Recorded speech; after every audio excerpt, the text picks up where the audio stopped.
आप IT pass out हो, फिर भी आप ये सब भगवान की कथा, टिपिकल इंडियन कल्चर क्यों फॉलो करते हो? आप साइंस के जमाने में भी ऐसा क्यों सोचते हो? This is a very very very good and important question. आपको समझाने के लिए मुझे कुछ चाहिए होगा। तो यहाँ पे मैंने रखा है योर नॉलेज और यहाँ पे रखा है बिलीव इन मॉडर्न साइंस। जब आप छोटे होते हैं, आप साइंस पढ़ते हैं, 9th 10th 12th में ग्रेविटेशनल पुल पढ़ते हैं, इंसान स्पेस तक पहुंच रहा है, व्हाट इज एस्केप वेलोसिटी, हम चांद तक पहुंच जाते हैं। तब तक आपको लगता है कि humans are in control, I mean we know everything, we have cracked everything in life. तो उस समय तक क्या होता है, जैसे आपका नॉलेज लेवल बढ़ता रहता है, मॉडर्न साइंस में आपका बिलीव बढ़ता रहता है और आपको लगता है कि हाँ मॉडर्न साइंस सब कुछ है, ये भगवान अयोध्या, राम जी, कृष्ण भगवान, ब्रह्मास्त्र चला था, युद्ध हुआ था, ये सब बकवास है, ये सब मन गगन कहानियां और ये माइथोलॉजी है। जैसे ही आप और पढ़ते हैं इन सब चीज़ों के बारे में और धीरे धीरे आपके जो क्वेश्चंस होते हैं मॉडर्न साइंस के पास उसके जवाब नहीं होते, आपकी नॉलेज लेवल जैसे जैसे बढ़ती है आपका मॉडर्न साइंस से बिलीफ हटता जाएगा। So this is your knowledge level. So probably over here you are somewhere 20 years and over here you are somewhere 60 years.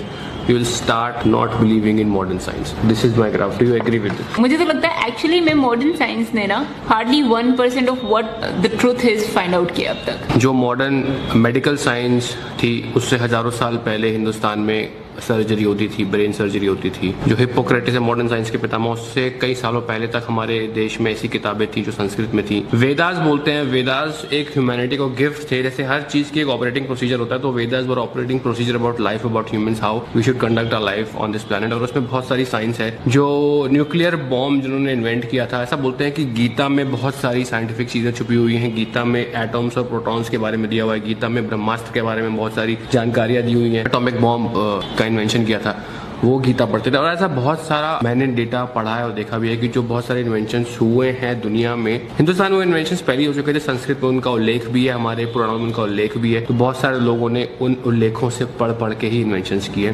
तो हाँ, इस क्वेश्चन को अगर लंबा करें तो ये बहुत बड़ा एक डिस्कशन टॉपिक बन जाएगा, और इसको ये खत्म करते हैं। इसलिए मेरी बिलीव बहुत ज्यादा है कि हमारी जो एंशिएंट साइंस थी वो बहुत ज्यादा डेवलप थी, कुछ कारणवश वो गिर गई। जब मुगल्स आए थे उन्होंने तक्षशिला यूनिवर्सिटी को जलाया था। वहाँ पे सारे हमारे ओरिजिनल वेदास थे। बाहर से लोग पढ़ने आते थे, चाइना से पढ़ने आते थे, यूरोप से लोग वहाँ पढ़ने आते थे, मेडिटेशन सीखने आते थे। वो जब यूनिवर्सिटी जली थी वो 1 महीना तक जलती रही थी, उसमें इतना डेटा था, इतनी नॉलेज थी। So people have come here, ruled us, invaded us and destroyed our knowledge, and that's why we think कि मॉडर्न साइंस इतनी ग्रेट है। एक छोटा सा इंसिडेंट बता दूं मैं।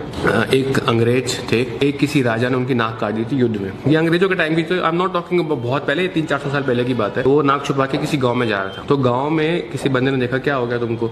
उसकी नाक कटी हुई थी। वो ले गया अपने गाँव के छोटे से जहाँ पे अस्पताल जो बोलते होंगे उसको, और उसकी नाक की प्लास्टिक सर्जरी कर दी। मतलब उस जमाने में हिंदुस्तान में प्लास्टिक सर्जरी थी। जब वो वहाँ पे गया वापस लंदन, तो उसने बताया कि तुम लोग इतना बखान करते हो, वहाँ हिंदुस्तान में ये काम होते हैं। छोटे से गाँव में मेरे को ठीक कर दिया उन्होंने। एक छोटा सा किस्सा मैंने शेयर किया जो मुझे याद था। इतनी साइंस डेवलप थी इंडिया में, और इसलिए बहुत बड़ा टॉपिक है यार। ये बहुत बड़ा टॉपिक है जिसके लिए ना एक्चुअली प्रॉपर, सच में प्रॉपर अलग से वीडियो होनी चाहिए। कि आप वो जंगलों में आदमी रहता है, आदिवासी के पास आप चले जाओ, उससे आप कहो कि यार आदमी तो खुद उड़ भी सकता है, खुद का प्लेन भी है, वो वहां से बाहर भी जा सकता है, अर्थ से भी, अर्थ के बाहर भी कुछ है। तो वो कहेगा पागल हो क्या, ऐसा तो कुछ है ही नहीं। ही डजंट नो, उसका ब्रेन और उसकी knowledge is just limited to that extent. मुझे लगता है हमारे साथ भी यही है कि we are just limited to earth and we are just limited to our modern science.